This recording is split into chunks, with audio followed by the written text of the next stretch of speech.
어른들의 옛 학창 시절을 떠올려 보면 수학 과목이 가장 힘들었다고들 하죠. 물론 지금의 학생들도 마찬가지겠지요. 예나 지금이나 왜 수학을 가장 힘들어했을까요? 그 이유를 알아볼까요?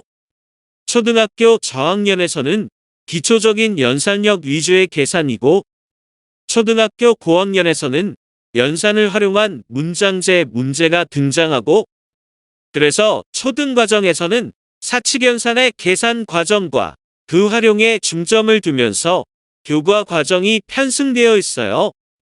그런데 중학교부터는 숫자뿐만 아니라 문자를 이용한 수식의 계산이 나오면서 점점 더 수학이 어려워지는 과목이 되어갑니다. 특히 초등수학에서 사용하지 않던 문자가 등장하게 되면서 수학의 영역이 방정식과 함수까지 확장이 되어 수학이라는 언어가 점차로 외계어처럼 멀어지게 됩니다. 초등수학에서는 복잡한 연산식이 주어지더라도 계산의 순서에 맞게 순차적으로 풀어나가면 답이 나오는 구조이지만, 앞으로 배우게 될 방정식의 계산은 등호를 기준으로 숫자와 문자가 서로 이동하게 되면서 답을 구해야 하므로 계산 과정이 혼란스럽게 느껴집니다. 또한 함수에서는 주어진 수식이 그래프와 연계되어서 이해해야 되므로, 그래서 자기 자신도 모르게 중등부에서는 수학이라는 과목을 점점 더 멀리하게 됩니다.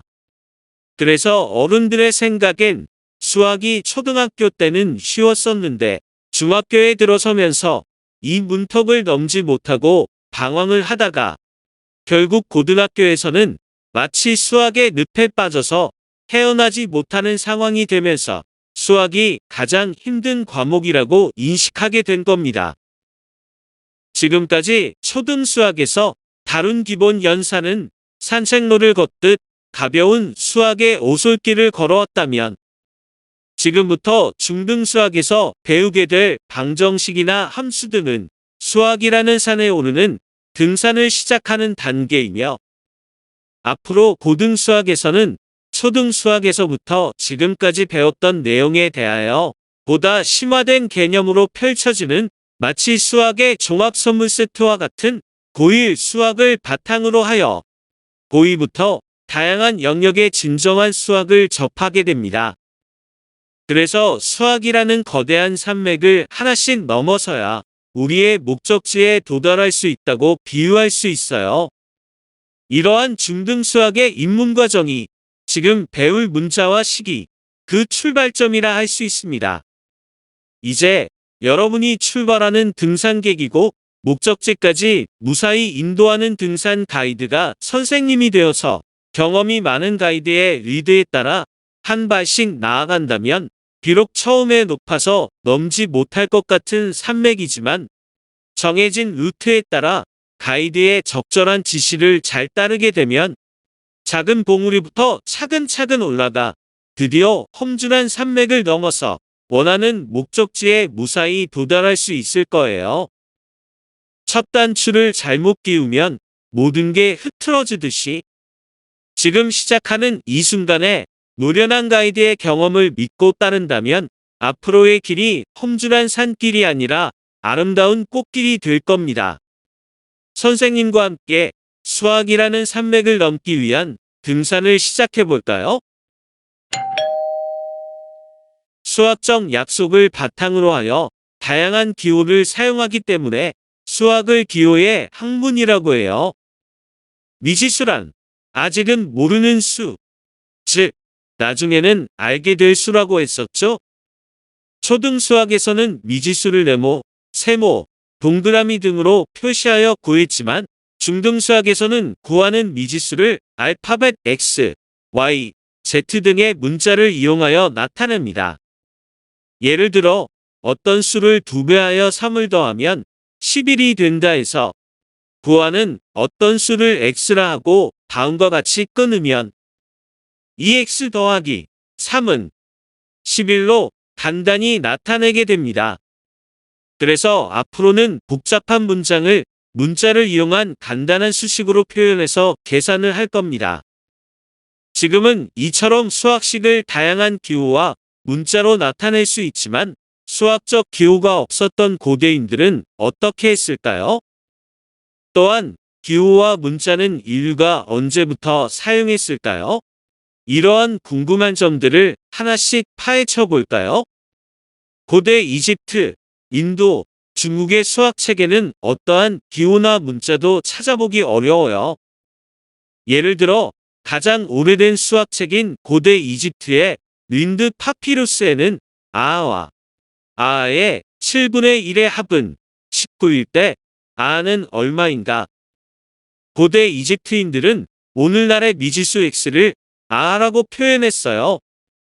지금은 미지수 x를 이용하여 x 더하기 7분의 1 곱하기 x는 19로 표현하여 등식의 성질을 이용하면 구하는 미지수 x를 찾을 수 있지만 그 당시의 풀이법은 물론 오늘날과는 많이 달랐다고 해요. 이와 같이 동서양의 4대 문명지에서는 그 시대에 필요한 수학 지식을 문장으로 나타내고 그 풀이법 또한 당대의 합리적인 추론의 방식을 통하여 문장으로 제시하여 가르치고 있었어요. 그러다가 인류 최초로 수학에 문자를 도입한 것은 3세기에 그리스의 수학자 디오판토스였습니다.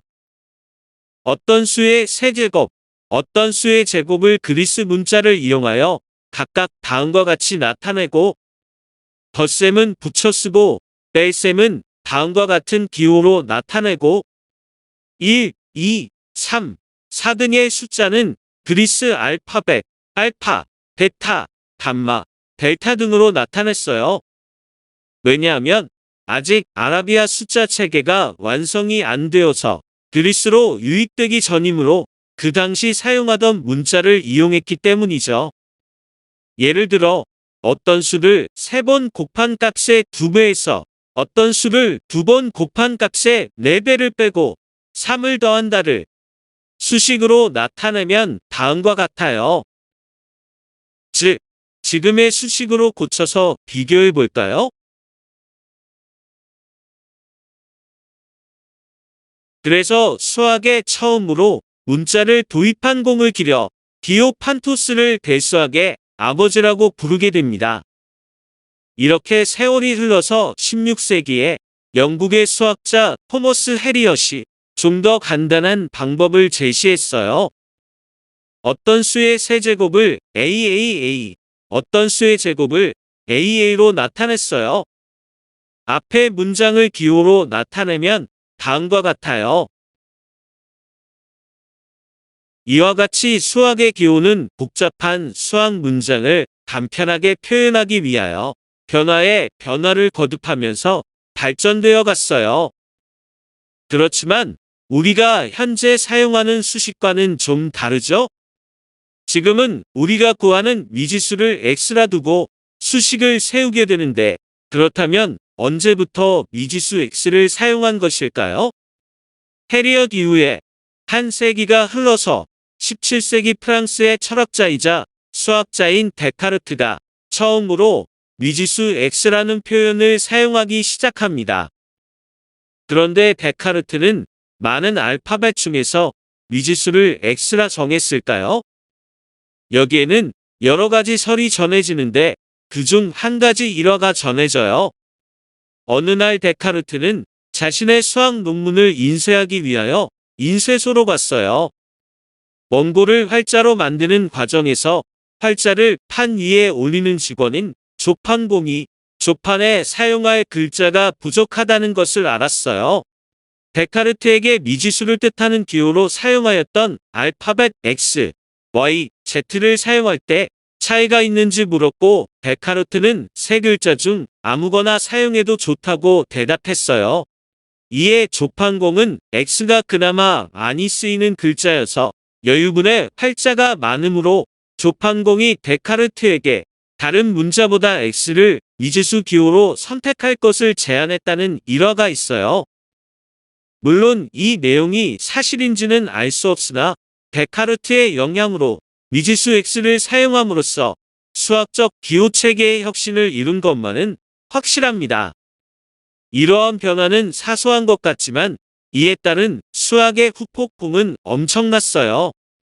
미지수 x를 이용하여 등식을 만들어 답을 구하는 방식은 마술과 같은 혁신적인 방법으로 대수학의 발전에 지대한 영향을 끼치게 됩니다. 그래서 문장으로 된 수학의 시기, 디오판토스 이래 수식으로 점차로 변형되어 결국 데카르트 이후에 오늘날과 같은 수식으로 완성되게 됩니다. 현재 우리가 무심코 사용하고 있는 간편한 수식이 완성되기까지 무려 1400년의 세월 동안 선조들이 고민하고 생각에 생각을 거듭했는지를 그 변천 과정을 살펴보면 알 수 있어요. 이렇게 불편하고 번거로운 작업을 고민하면서 보다 간편하게 바꾸고자 하는 마음이 인류 문명이 발전하게 되는 근원이 아닐까 생각해 봅니다.